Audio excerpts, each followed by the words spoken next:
그러니까 저희 가정이 제가 좀 한 주간 너무 폭풍 같은 한 주를 보냈습니다. 휴가를 가려고 했더니 어머니께서 입원을 하시고 청년부 수련을 다녀왔더니 아버지께서 입원을 하시고 지금 아주 막 저희 가정이 완전히 막 정신이 없는 상황인데요. 그래도 높이 계신 주님을 찬양합니다. 우리의 도움은 하나님께로부터만 오기 때문에 주님께서 선한 길로 인도하실 것을 믿고 또 두 분 다 많이 좀 회복되셔서 감사한 마음으로 또 말씀을 준비할 수 있게 됐는데요. 여러분 드디어 11년 만에 처음으로 헌금설교를 합니다. 헌금설교. 자, 겁나시죠? 목사님이 왜 이 시점에 헌금설교를 하실까? 이건 원래 전부터 이제 준비되어 있던 거라서 그랬고요. 그래서 혹시 요새 교회 재정이 부족한 것은 아닐까? 아니면 혹시 목사님께서 이제 교회 건축의 꿈을 가지고 계신가? 지금 긴장하고 계시는 분들이 좀 계실 줄로 압니다. 긴장하지 마시고, 이제 잘 그냥 들어주시면 좋겠어요. 사실, 헌금설교가 제일 어려운 설교입니다. 그죠? 오해도 많고, 또 좀 뭐랄까요? 이제 상처를 받는 경우들도 있고요. 그래서 그런 얘기 많이 있잖아요. 교회에 정말 기도하고 친구를 딱 데려갔는데 그날 하필이면 목사님께서 헌금 설교를 하셔가지고 상처받아서 교회 그 뒤로는 안 오는 친구가 있다는 얘기. 저도 몇 번 개인적으로도 들었거든요. 혹시 오늘 새로 오신 분이 안 계시니까 마음 편하게. 뭐 사실 과거에는 헌금 설교가 좀 무리한 설교들이 좀 많이 있었습니다. 무리하게 해서 뭐 헌금해야 복 받는다. 헌금을 많이 할수록 하나님이 복을 많이 주신다. 그런 식의 설교가 많았고, 심지어는 이제 담임 목사님이 그런 설교하시기가 조금 부담스러우시면은 부흥 목사님이 오셔가지고 막 헌금에 대해서 이제 강요하시는 분들이 많았죠. 설교뿐만 아니라 특히 이제 또 문제가 될 때가 언제입니까? 헌금에 대해서 이슈가 되고 좀 문제가 생길 때가 이제 건축할 때가 그렇고요. 또 한 때가 언제인 줄 아세요? 헌금 때문에 좀 상처받게 되는 경우가 직분 세울 때입니다. 네, 뭐 권사, 장로, 안수집사, 직분을 세울 때 이제 처음에는 아마 이제 선한 마음으로 우리가 이제 귀한 직분을 받았으니까 우리가 교회에 좀 감사 헌금을 하자 이렇게 시작이 되었겠죠. 근데 그러다가 그게 약간 좀 굳어지는 어떤 규정처럼 되고 그 금액도 점점 더 커지고 하면서 직분 때문에 직분을 받았는데 헌금 장로가 되려면은 이 정도는 하셔야 된다 이런 식의 그 선배들의 말, 목사님이 뭐 넌지시 하시거나 그런 것 때문에 상처받아서 직분 때문에 오히려 교회를 떠나시는 분들도 있고 그런 경우가 많죠. 그러니까 이제 돈 이야기하는 것 자체, 교회에서 돈 얘기하는 것 자체가, 헌금 이야기하는 것 자체가 좀 부담이 되기도 하고 부정적으로 보는 경우가 있습니다. 하지만 여러분 돈은 너무 중요합니다. 그죠? 돈이 중요하죠. 더군다나 지금과 같은 자본주의 시대는 돈이 중요하다는 의미가 뭐냐면 돈이랑 마음이 분리되지 않는다는 거예요. 돈이랑 영성도 분리되지 않습니다. 지난번에 한번 말씀드렸는데 그래서 내가 돈을 어떻게 사용하는가가 나의 영성이 어떤가를 보여주는 지표의 역할을 많이 합니다. 상당히 많이 합니다. 그렇죠.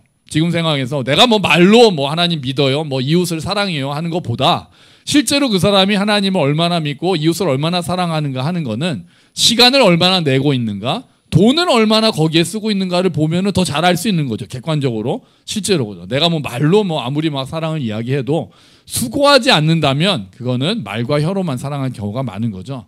그래서 내 손이 가야 되고 또 내 돈이 가는 것이 맞습니다. 그곳에 보물 있는 곳에 마음이 있다는 말씀은 진리가 되는 거죠. 자, 그래서 이제 오늘 그 원리를 좀 말씀드리려고 하는데 한 가지 또 오해가 있어요. 성도분들의 오해가 세상에서 복을 받으려면 헌금을 해야 된다. 헌금을 많이 해야 하나님이 더 많이 사랑하신다. 하나님께서 내가 헌금을 많이 하면 하나님이 크게 갚아주신다. 이런 거 다 오해입니다. 그래서 이 기회에 한 말이 나온 김에 한번 이거 정리해 볼까요? 자, 여기 한번 보세요. 자, 헌금은 뭐가 또는 뭐이 아니다. 여기에 들어갈 말이 뭐가 있을까요? 헌금은 제가 이렇게 생각을 해봤어요. 헌금은 짠 투자가 아닙니다. 헌금은 투자가 아니에요. 내가 하나님한테 이 정도 시드머니를 드리면 하나님이 얼마 정도로 갚아주시겠지. 아닙니다. 헌금 전혀 그렇지 않아요. 자, 헌금은 또 뭐가 아닐까요? 보험이 아닙니다. 이거 혹시 헌금 안 하면은 하나님께서 뭔가 좀 이렇게 안 좋은 일을 허락하시고 이렇게 안 막아주실까 해서 보험처럼 헌금하는 것도 아닙니다. 최악의 경우는 이거죠. 헌금은 복채가 아닙니다. 복채가 아닙니다. 내가 이만큼 큰 맘 먹고 이만큼 했으니까 하나님 그러면 나에게 복 더 많이 주시겠죠. 조금 더 쓰세요. 영자 하나 더 붙이세요. 뭐 이러면 안 되는 거잖아요. 이런 게 아닌 거죠. 자, 그러면 헌금이 뭐냐? 오늘 우리가 그 원리를 기본적으로 생각해 보려고 하는 겁니다. 설교 잘 들으시고 은혜 많이 받으시고 집 팔아서 헌금하시면 됩니다. 우리끼리 참 방송되죠. 또 오해하시는 분 이것만 또 잘라가지고 또 집 팔라고 강요하는 목사 이래서 막 또 돌아다니는 거 아닌지 모르겠네 또. 또 두려운 마음이 뭐 보는 사람이 거의 없을 테니까. 네, 그냥 저희 우리끼리 하는 걸로 하죠. 자, 사실 몇 주 전에 오늘 설교 제목이랑 비슷한 제목으로 설교한 적이 있어요. 그때는 이제 헌금이라기보다 전반적인 경제 생활에 대해서 은혜로운 경제 생활이라는 제목으로 설교를 했었습니다. 그래서 사실 오늘 설교는 그 설교랑 좀 연결이 돼요. 그런데 이제 함정은 지난번 설교를 모두 기억을 못 하신다는 거죠. 네, 다 알고 있습니다. 그래서 준비했습니다. 그때 설교의 요약, 제가 그때 3가지 원리를 말씀드렸거든요. 그 요약만 지금 한번 보도록 하겠습니다. 자, 첫 번째 원리는 짠! 돈이 중요하다는 것을 인정하라 였습니다. 돈이 중요하다는 것은 무슨 말입니까? 아까 말씀드린 대로 영적 생활, 나의 영성과 돈이 분리되지 않고 나의 삶 속에서 돈이 너무나도 큰 비중을 차지하잖아요. 우리 삶 가운데. 그렇기 때문에 돈이 돈을 무시한다거나 멀리한다거나 그런 게 아니라고 그랬죠. 그래서 신중해야 되고 또 하나 돈이 중요하기 때문에 뭐 해야 됩니까? 기도해야 합니다. 돈이 중요하기 때문에 돈 쓰는 거에 대해서도 돈 버는 것에 대해서도 기도해야 되는 게 맞습니다. 돈을 벌기 위해서는 기도하는데 쓰기 위해서 기도하는 경우는 별로 없잖아요. 돈을 잘 쓰기 위해서도 기도해야 합니다. 하나님 이 돈을 어떻게 사용하는 것이 좋겠습니까? 기도하는 마음이 필요한 거예요. 자, 두 번째 원리는 이겁니다. 한번 같이 읽어보시죠. 네, 돈을 섬기지 마라. 중요하긴 한데 섬기면 안 된다. 이 미묘한 차이가 있는 거예요. 중요하지만 섬기지는 말라. 그러니까 돈을 섬기지 말라는 건 돈을 멀리 하라는 의미가 아니라 돈을 하나님 아래에 두어야 된다는 것을 의미한다라고 말씀드렸습니다. 그러니까 돈이 우리의 목적이 돼서는 안 됩니다. 돈 버는 것 자체가 돈은 수단이 되는 거죠. 선한 수단으로 사용할 수 있는 거지 돈 자체가 돈 벌어서 부자 되는 게 우리 인생의 목적이 될 수 없습니다. 이 이야기는 조금 이따 한 번 더 할 거고요. 세 번째 원리 한번 같이 읽어주시죠.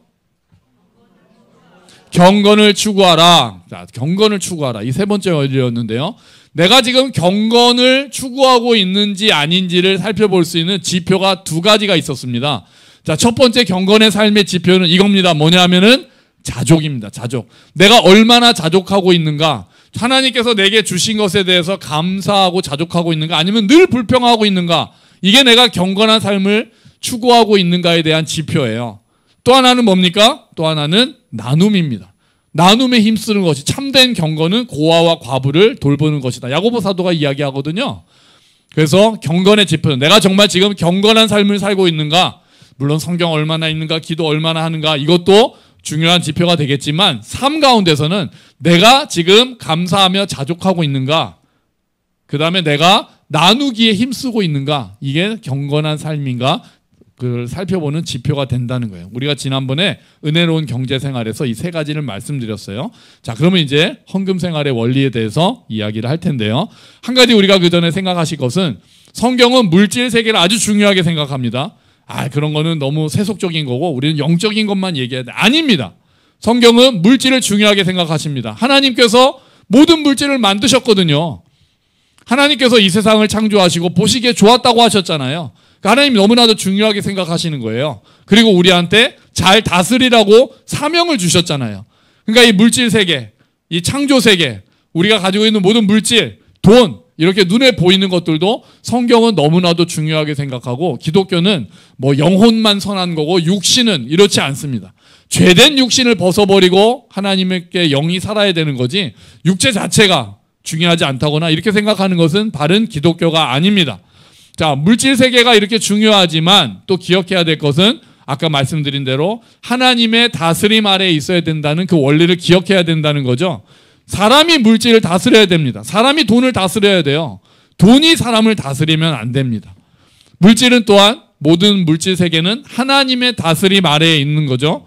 그러니까 돈이 많은 게 잘못된 게 아니지만 돈이 인간의 존엄성을 해칠 가능성이 많기 때문에 하나님과의 관계를 흔들면, 돈이 많은 것 때문에 하나님과의 관계가 흔들리고 세워지지 않으면 그 돈은 독입니다. 돈 버는 것 때문에 하나님과의 관계가 흔들리거나 사람과의 관계가 제대로 자리 잡히지 않으면 그 돈은 독이 되고 있는 거죠. 그건 사탄의 도구죠. 사탄의 도구로 된 거죠. 그 돈을 사탄이 이용하고 있는 겁니다. 그 돈 때문에 하나님과의 관계가 멀어지고 있다면. 그래서 부자가 천국에 들어가기 어렵다는 예수님의 말씀은 그런 경우가 생각보다 많다는 거예요. 돈 자체가 힘이 있으니까 우리를 자꾸 끌어당기거든요. 돈을 이 정도 벌면 됐다고 생각하는 경우가 없잖아요. 자꾸 더 욕심 나게 하고. 그러니까 그냥 피를 나는 그 형제 간에도 그거 유산 얼마 받겠다고 서로 싸우게 되고 그런 경우들이 뭐 수십억 있는 사람들도 그런 경우들 있잖아요. 그런 경우들. 그게 내 체면과 연관이 되고 내 자존심과 연관이 되고 그렇게 되면은 돈이 이미 저주의 도구로 사용이 되고 있고 심판의 도구로 사용이 되고 있는 거죠. 그러니까 돈은 물질 세계는 너무나도 중요하지만 하나님의 다스림 아래에 있어야 된다는 것을 우리가 잊으면 안 됩니다. 그래서 돈도 너무나도 중요하지만 돈이 하나님 아래에 있어야 된다는 것은 때로는 내가 돈을 모으는 걸 거부할 수도 있다는 거예요. 쉽지 않죠. 하나님 아래에 있으면 내가 힘들게 모은 돈, 주를 위해, 이웃을 위해 쾌척할 수도 있는 게 돈의 다스림 아래에 있지 않는 겁니다. 내가 힘들게 벌었지만 정말 필요한 사람이 봤을 때 내가 뭘 하려고 모았지만 이거를 하나님께서 저 사람에게 나눠주라고 명하시는 것 같아. 그러면은 내가 아깝지만 내 마음에 힘들게 내가 벌었으니까 아깝지만 그것을 아깝지만 눈 감고 흘려보내면 그게 돈의 다스림을 안 받는 삶이 되는 거죠. 때로는 뭐 늘 그래야 된다는 말씀은 아니지만 때로는 주께서 감동을 주실 때는 그럴 수 있어야 되는 거죠. 그러지 않고 내가 어떻게 번 돈인데 하면서 벌벌대면 돈의 다스림을 받고 있는 거죠. 그게 묘한 차이가 그게 딱 당신은 지금 돈의 다스림을 받고 있어요. 당신은 아니에요. 이렇게 딱 누군가가 정해주진 않지만 본인이 하나님 앞에서 결정해야 될 문제들이 있는 겁니다. 내가 지금 돈의 다스림을 받고 있는가? 아니면 내가 돈을 선한 도구로 사용하고 있는가? 늘 끊임없이 경계해야 되는 겁니다. 자, 그러면 이제 은혜로운 헌금 생활의 원리 오늘 3가지 또 말씀드리겠습니다. 근데 첫 번째 원리만 우리가 확실하게 새기면 그러면 뭐 사실 두 번째, 세 번째는 저절로 되긴 해요. 첫 번째 원리가 제일 중요합니다. 이겁니다. 자, 우리 한번 같이 읽어볼까요? 모든 것이 하나님 것이다. 아멘. 이겁니다. 이게 첫 번째 원리예요. 모든 것이 하나님의 것이다라는 걸 얼마나 내가 인정하느냐가 나머지 모든 것을 결정합니다. 하나님께서 천지를 지으시고 천지는 다 내 것이다 말씀하셨거든요. 모든 것이 하나님 거예요. 그러니까 내 힘으로 번 내 돈이야라는 함정에서 벗어나야 됩니다. 내 힘으로 내가 정말 힘써서 벌었기 때문에 이건 내 돈이야 라고 생각하는 순간 돈의 다스림을 받는 경우죠. 자, 신명기에 이런 말씀이 있습니다. 한번 같이 읽어볼까요? 자, 같이 읽어봅시다. 내 하나님 여호와를 기억하라. 그가 내게 재물 얻을 능력을 주셨습니다. 아멘. 아멘. 재물 얻을 능력을 주신 것도 그런 분도 하나님이시다니까 하나님을 기억하라는 거예요. 내가 정말 힘써서 이번에 재수가 좋아서 이렇게 생각하는 게 아니라 하나님께서 허락하셔서 이 금액이 이 돈이 내가 벌 수 있었구나, 내가 수고한 대로 벌 수 있었구나 할 때마다 하나님을 기억하라는 거예요. 자, 그래서 사실 생각해 보면 이 능력 안에는 많은 게 들어가는 거죠. 환경도 들어가겠죠. 재물 얻을 환경을 주셨습니다. 이것도 가능하죠. 재물 얻을 타이밍을 주셨다. 다 하나님이 주신 거라고 인정하는 게 모든 게 하나님 것이다라고 인정하는 거예요. 그래서 사실 생각해 보면 농사를 지으시는 분들은 더 실감하실 것 같아요. 내가 아무리 노력해도 진짜 막 폭풍이 오고 막 이런 지금처럼 이상 기후 되면은 어렵잖아요. 진짜 하늘이 돕지 않으면 내가 수고한 만큼을 얻을 수가 없다는 것을 너무나도 절실하게 경험하기 때문에 농사를 지으시거나 뭐 배를 타고 고기를 잡으시거나 이런 분들은 좀 더 밀접하게 하나님을 생각할 수밖에 없을 것 같아요. 근데 도시에 살고 있는 우리 대부분 도시에 살고 있어서 딱히 하나님을 생각하지 않고 돈을 벌기가 쉽습니다. 그러지 않나요? 내가 오늘 열심히 일해가지고 내가 열심히 일하고 회사 사무실에서 일하고 내가 열심히 가르치고 내가 뭐 열심히 운전하고 뭐 이렇게 해가지고 돈이 들어오면 이게 하나님이 도우신 거다라고 생각하기가 쉽지가 않아요. 자연스럽게 생각하는 것이 생각보다 어렵습니다. 내가 힘들게 일해서 벌면 벌수록 그것이 하나님의 것인데 하나님의 은혜로 내가 오늘 얻게 되었다라고 생각하기가 쉽지가 않은 거예요. 그래서 이런 말씀 신명기 아까 그 말씀 다시 한번 보여주세요. 이 말씀을 우리가 도시에 사는 우리가 더 많이 기억해야 돼요. 이거 완전 암송 말씀해야 돼요. 우리가 완전히 암송하고 외우고 있어야 돼요. 내 힘이 이것도 하나님이 주신 힘이다라고 생각한다는 거예요. 우리의 건강 주시고 좋은 기회를 주시고 좋은 만남을 주셔서 내게 재물 얻을 기회를 주신 것도 하나님의 은혜다라는 것을 잊으면 안 됩니다. 자, 모든 것이 하나님 거라면은 그러면 오늘 내가 번 거는 뭐가 될까요? 뭐라고 표현할 수 있을까요? 두 글자로. 하나님의 선물입니다. 선물.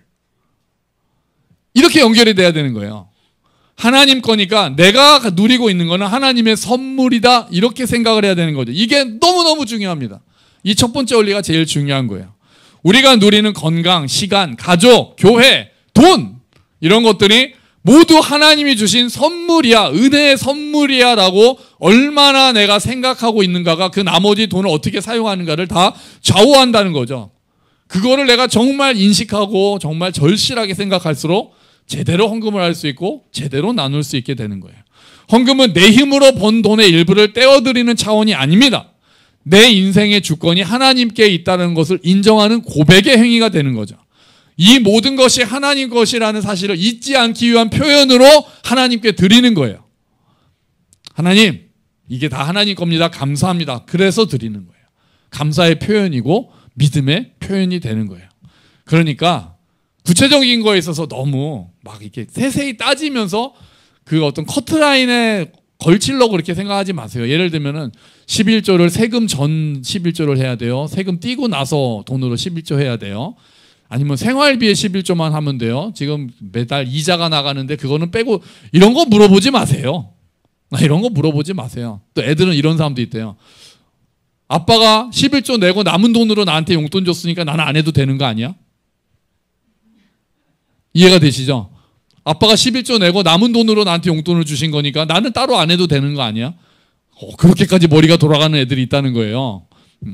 아닌 거죠. 그러니까 그런 거를 그건 이렇게 해가지고 10분의 1이란 건 뭐 온전한 11조 이런 거 생각하지 마시고 나만의 11조를 하시면 돼요. 나만의 11조를 하시면 돼요. 그런 거 어떻게 해야 되는 게 맞아요. 그냥 마음에 가는 대로 믿음대로 하시면 되는 거예요. 모든 것이 하나님 것이라는 것을 인정하시는 만큼 하시면 되는 거예요. 사실은 그렇게 따진다면 야, 다 내놔. 하나님이 그렇게 말씀하셔도 네, 하나님 거니까요. 이렇게 되는 게 가장 위겠죠. 가장 위겠죠. 우리가 다 뭐 그렇게 쉽지가 않지만 그 상황에서 내가 고백하는 정도만큼 하는 거예요. 그런 태도가 없다면 내가 꼬박꼬박 10분의 1을 다 헌금해도 별로 의미 없는 11조가 되는 거예요. 내가 막 계산 다 해가지고 막 뭐 10분의 1을 꼭 드렸으니까 됐다. 그런 건 의미가 없는 거예요. 내가 모든 게 하나님 것이라는 것을 얼마나 인정하는가가 중요한 거죠. 10분의 1을 하나님께 드렸으니까 10분의 1은 내 마음대로 써야지. 이런 건 아무 의미가 없는 태도인 거죠. 그러면 10분의 1 하나님께서 야, 됐다, 너 가져가라. 이렇게 하실 거예요. 저는 그러지 않겠습니다만 하나님은 그렇게 하실 거예요. 10분의 1은 하나님 거니까 10분의 9는 내 거네. 이게 아니에요. 다 하나님 거다라는 걸 잊으시면 안 되는 거예요. 이게 첫 번째 제일 중요한 원리입니다. 원리예요. 자, 그러니까 이제 두 번째, 세 번째 원리가 그냥 이어져요. 자, 두 번째 원리는 자, 첫 번째는 모든 것이 하나님 것이다. 두 번째는 따라할까요? 같이 읽읍시다. 감사하는 마음으로 드리라. 이제 마음 자세가 되는 거예요. 첫 번째가 인정이 되면 모든 것이 하나님 것이라는 게 인정이 되고 그거가 우리가 정말 절실하게 경험을 하고 절실하게 믿으면 이제 마음도 이렇게 가는 거죠. 이건 뭐 원리라고 하기도 그렇고 그냥 자연스럽게 이렇게 됩니다. 자, 오늘 우리 말씀 오늘 말씀 우리 아까 읽었잖아요. 9장 7절 말씀이 딱 그 이야기예요. 7절 한번 다시 한번 성경 한번 보세요. 9장 7절 말씀 같이 읽어볼까요? 각각 그 마음에 정한 대로 할 것이요 인색함으로나 억지로 하지 말지니 하나님은 즐겨내는 자를 사랑하시느니라. 아멘. 각각 그 마음에 정한 기준을 정해주지 않아요. 바울이 야, 너는 얼마 버니까 얼마, 너는 얼마 버니까 얼마 이러지 않습니다. 마음에 정한 대로 하세요. 그렇지만 인색함으로나 억지로 하지는 마세요. 그냥 즐겨내는 자를 하나님께서 기뻐하시니까 그렇게 편하게 하십시오라고 이야기를 합니다. 하나님께서 내게 선물을 주셨다는 것을 우리가 절실하게 생각하면 자연스럽게 이런 마음이 되는 거죠. 오늘 본문에서 그런 이야기를 바울이 하면서 각각 마음에 정하라고 했으니까 우리도 마음에 정하면 됩니다. 헌금하려면 사실 솔직히 아까운 마음이 들 수가 있죠. 처음에 1,000원 벌었을 때 100원 하고 그거는 어렵지 않은데 여러분 갑자기 로또를 해가지고 10억이 왔는데 1억은 하나님 거, 1억은 그냥 11조야. 이렇게 떼는 거는 이제 마음이 이제 막 단위가 달라지면 마음이 좀 불안해지잖아요. 그러니까 너무 아까우시면 시험에 들지 마시고 조금만 하세요. 그것 때문에 막 규칙, 아이고, 하나 이거 안 하면은, 이만큼 안 하면 하나님이 잘못하실까봐 그런 생각 전혀 하실 필요 없어요. 전혀 하실 필요 없어요. 뭐 10억을 만약에 오늘 버셨는데 1억은 내가 마음에 1억 하기는 좀 하나님 죄송합니다. 제가 마음이 쫄아서 그냥 5천만 원만 하면 그렇게 하세요. 그렇게 하세요. 하나님이 아이고 이 녀석아 그냥 그러시겠지. 막 너 5천만 너 10억 다시 내가 가져갈 거야. 그러시는 분은 아니에요. 그러시는 분은 아니에요. 저라면 그러겠습니다만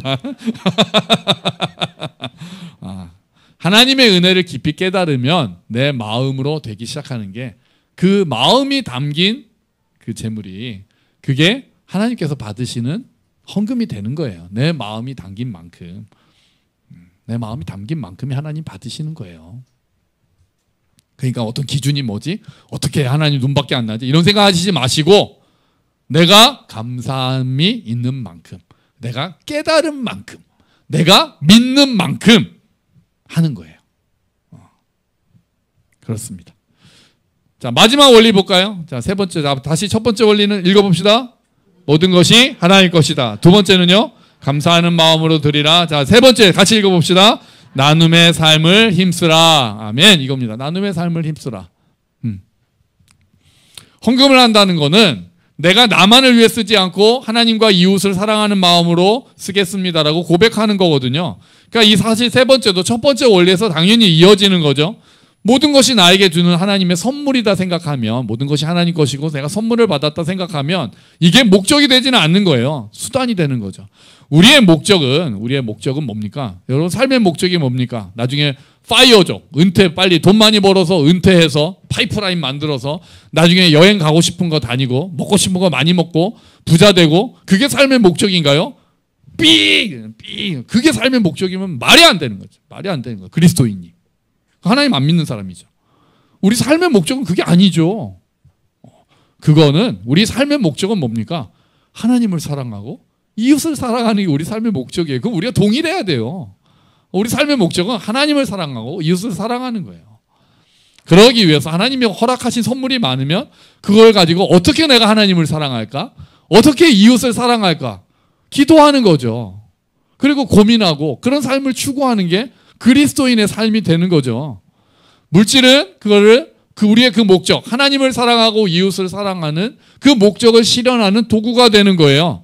그러니까 그리스도인은 모든 것이 하나님께 속했다는 것을 인정하고 내가 받은 것은 하나님을 사랑하고 이웃을 사랑하는 일에 써야겠다라고 결심하는 삶이 되는 거예요. 물론 그러면 나를 위해서 쓰면 안 됩니까? 그렇지는 않죠. 그렇지는 않아요. 하나님께서 우리가 기뻐하는 것을 기뻐하실 텐데요. 우리에게 주신 것을 감사함으로 풍성히 누리는 것도 너무나도 아름다운 일이 되겠죠. 하지만 하나님께서 이것을 내가 나누기를 원하신다는 사실을 잊어서는 안 돼요. 우리의 삶의 목적을. 우리는 자꾸 내 것을 가지고 가려고 하는 그런 마음이 자꾸 들거든요. 그러지 않고 하나님이 나를 사랑하셨고 나에게 선물을 주셨으니까 기본적으로 우리가 나눔의 삶을 힘써야 되겠구나라는 걸 잊으면 안 됩니다. 많이 벌든 적게 벌든 얼마가 중요한 것이 아니라 어떻게 하면 내가 지금 가지고 있는 것을 나누는데 사용할 수 있을까를 자꾸 생각을 해야 되는 거죠. 금액의 차이가 아니라 마음의 차이입니다. 오늘 본문 내용도요. 오늘 본문 내용 아까 읽었던 9장 7절 8절 말씀이 구제헌금에 대한 내용이거든요. 아까 7절이 마음 자세였잖아요. 인색하지 말고 억지로 하지 말고. 그럼 8절은 하나님이 그 헌금할 수 있는 돈을 주신 이유를 말씀하세요. 자, 8절도 한번 읽어볼까요? 9장 8절이요. 같이 읽어봅시다.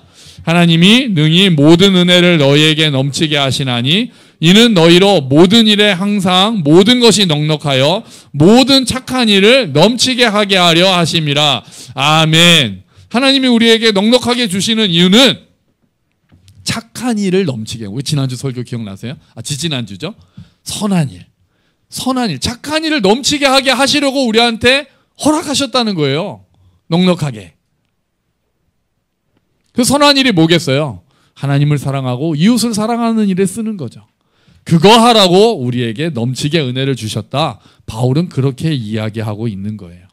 이렇게 하나님을 사랑하고 이웃을 사랑하는 일에 관심을 가지고 돈을 사용하려고 하면은 어떻게 됩니까? 세상에 대해서 관심을 가지게 돼요. 나눔이 습관이 되고, 그리고 내가 불필요한 지출이 뭐가 있지는 않은가 스스로 검소한 삶을 살게 될 수밖에 없잖아요. 나눔의 힘을 쓰기 위해서는 내가 쓸 거 다 쓰고 나서 남았네? 뭐 이거 누구 줄까? 그게 아닌 거잖아요. 내가 처음부터 이거는 어느 정도는 내가 나눔의 힘을 써야 되겠다라고 계획하고 먼저 나누려고 마음을 먹고, 그리고 나서 또 나를 위해서도 사용하고 저축도 하고 그렇게 돼야 되는 거죠. 그래서 경제생활을, 나눔을 삶의 목표로 경제생활을 꾸려갈 때, 계획할 때 바른 경건이 길러지는 겁니다. 그거를 잊지 않고 내가 놔둬야 돼요. 이거 저거 다 하고 나서 남으면 이렇게 되는 게 아니라 내가 하나님께서 나에게 주신 것들 어떻게 하면 내가 나눌 수 있을까를 자꾸 생각하고 고민해야 되는 거예요. 그리고 더불어서 우리 교회 재정에 대해서도 관심을 가지는 거죠.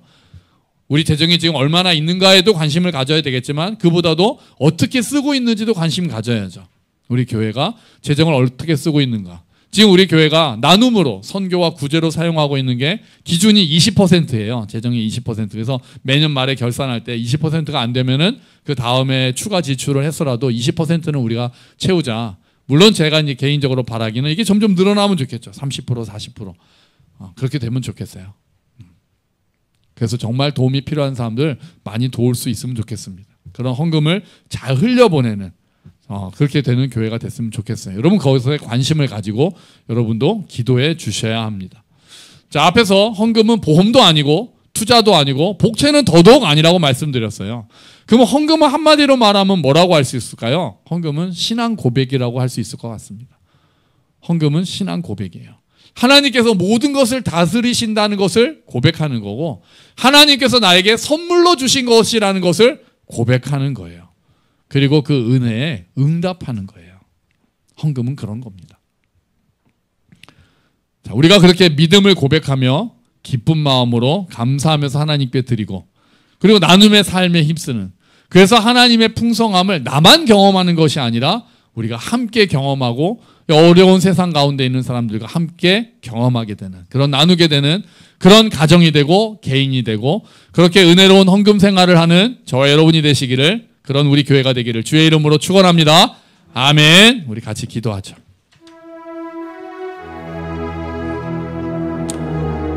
주어진 말씀을 놓고 기도합시다. 원리들을 생각합시다. 주님께서 주신 것들 기억합니다. 하나님 것임을 기억합니다. 기도합시다.